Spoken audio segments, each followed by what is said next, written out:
Hey guys, RW here.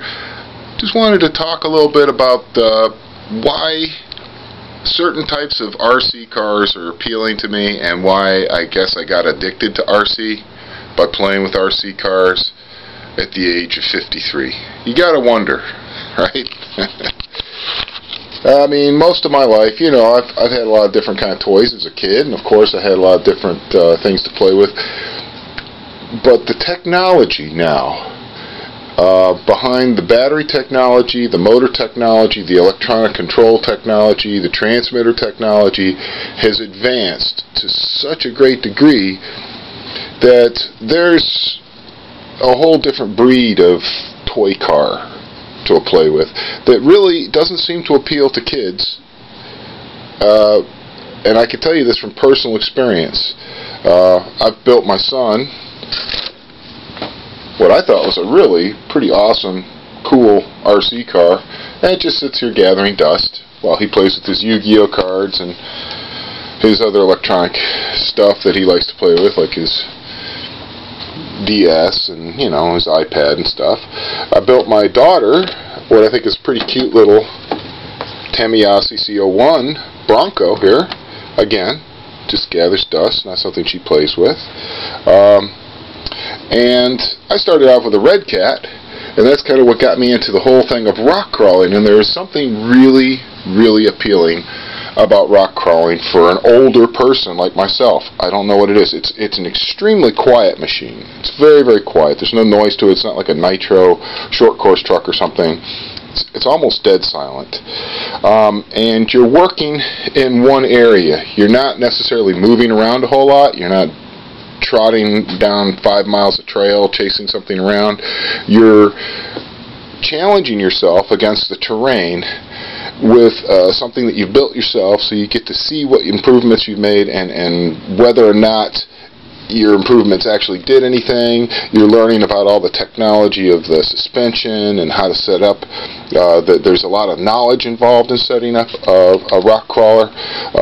None of this stuff is something you can go to a store and buy. You can't go to the hobby store and buy this. You have to learn about what parts work with each other, how to set up everything, what parts will fail, what you need to beef up, and where your weight needs to be, and all sorts of really specialized, interesting kind of niche-y, I don't even know, I guess you call it boutique type items, where maybe there's a guy and he makes 5 or 6 different things for a particular model of rock crawler. You know, he makes weight hangers, he makes weights, or he makes no slop bushings, or he makes a special kind of wheel, or, you know, and then special tire, special foam, all these interesting little things that really appeal more to an older adult, like if you get into your stereo hobby or you get into telescopes or something like that. You know, a kid's not going to really appreciate that. That said, okay, even though I got totally addicted to the rock crawling is a kind of a seasonal activity. You really can't crawl when it's snowing. You can't crawl when there's a ton of leaves. You can't crawl if it's really muddy. I mean, you could, but it's just not the same. Because these vehicles like to stay really clean to work right. It's just they're not really a basher. They're made for moving really slow and articulating and moving over surfaces. So there's a time and a place for that. That's when I decided to build something similar to what I built for my son, but just out of spare parts, just as cheaply as I possibly could, and I ended up using what's considered now an antique, an AX10, the early Scorpion AX10, and that's basically SX10 axles, but with much more articulation and with a non-scale type of chassis system. Okay, so you're kind of going with the comp, but it's somewhat more like a real vehicle. It has axles with differentials in them. It's got a central power supply, just one motor. You only need one ESC because you're only controlling one motor, and you can make it look more like, in a sense, a scale vehicle or a real vehicle. And I didn't really think that I was going to get into scale stuff. I kind of did the scale stuff for the kids because I thought they would like it, but actually I think I did it because I like it. And so here's something that doesn't look at all like a real vehicle in any way, shape, or form. You'll never see anything like this driving off-road or down a street in real life. The tires are too huge. The whole setup is just crazy and futuristic.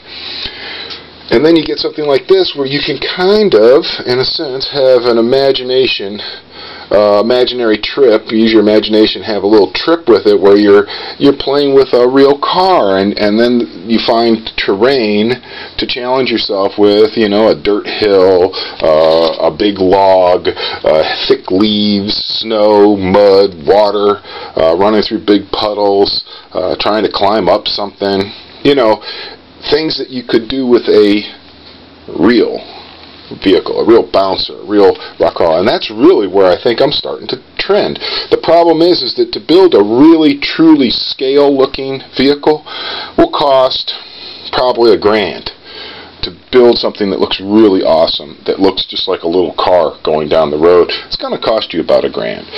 It's not going to be like one of these $300, this is like a $300 type of setup. This is more like about a $750 to $800 setup. And this is like almost free. I mean, most of the parts were given to me, and I just had to buy a few things to make it all work. And this turned out to be my favorite vehicle, which is really strange because I have put probably 4 or 5 months of learning, development, knowledge, technique, building my own everything. You would think, oh, this is my baby. I'd play with this constantly. Not true. I only play with this when conditions are right and I feel like it's a good time to use it. This is something that no matter what the weather is, no matter what the temperature is, no matter what the terrain is, I can just take this outside and play with it. This, I had a lot of issues with things breaking, stripping gears, breaking parts, burning out servos, all sorts of things until I got a real servo. This, because the loads are much lower, because it's not using the wheels, it's not using the steering servo so much as to climb through terrain, it's just guiding the wheels around. Stresses are a lot lower, torque can be a lot lower. This is a $25 servo. This is a $150 servo. This is a $150 dual ESC setup. This is a $30 single ESC setup. Huge difference. But this turns out to be something that I really enjoy more. And the reason I'm talking about all these things is maybe if you have not really thought about RC as an adult, whether it's something you like, this might give you some insight into what I think of as the adult hobby mentality of toy cars. Regular toy cars, like Hot Wheels and stuff like that, I don't think us adults are really going to play with that much. We might collect them, we might look at them, give us some nostalgia. But something like this is something that an adult can actually have some fun with. I'm not saying every adult, but it's fun to watch something like this moving along. And I don't know what it is exactly that makes it so entertaining, but there is something about the way it corresponds with a real off-road type of vehicle, a real buggy, a real car. If you've watched any Busted Knuckles or Mad Ram videos of the bouncers, if you watch any Rage-Fic, if you watch any of the FOF type sports, the videos on them, when you're out there, you can kind of remember, hey, that's what a real one looks like. Oh, wow, I just caught air. Oh, I just threw a bunch of dirt with my tires when I hit the throttle, Oh, I rolled over, but, then I got back up on my wheels, just like I've seen them do in real life. And there's a correspondence between this and a real-life vehicle that I think is what's making it so intriguing to me.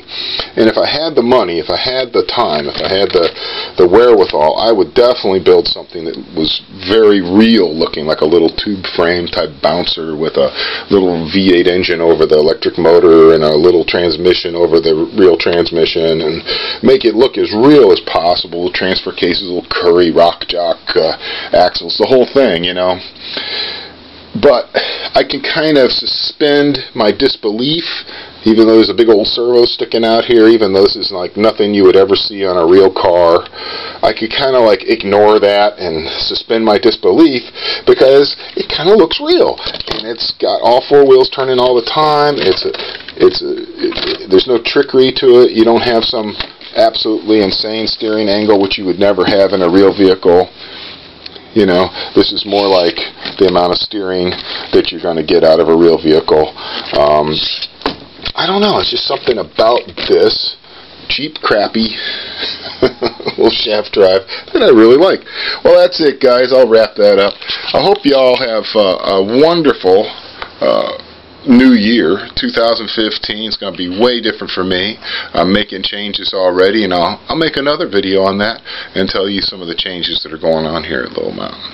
But this was just my reflections on RC and why it seems appealing to adults and maybe not so much to kids. I don't know. I was really surprised by that. I had a feeling I'd be joined by my kids outside all the time, but nah, they're not into it. This is really an adult thing, and it surprised me at 53 to become addicted to RC. Alright, there you have it.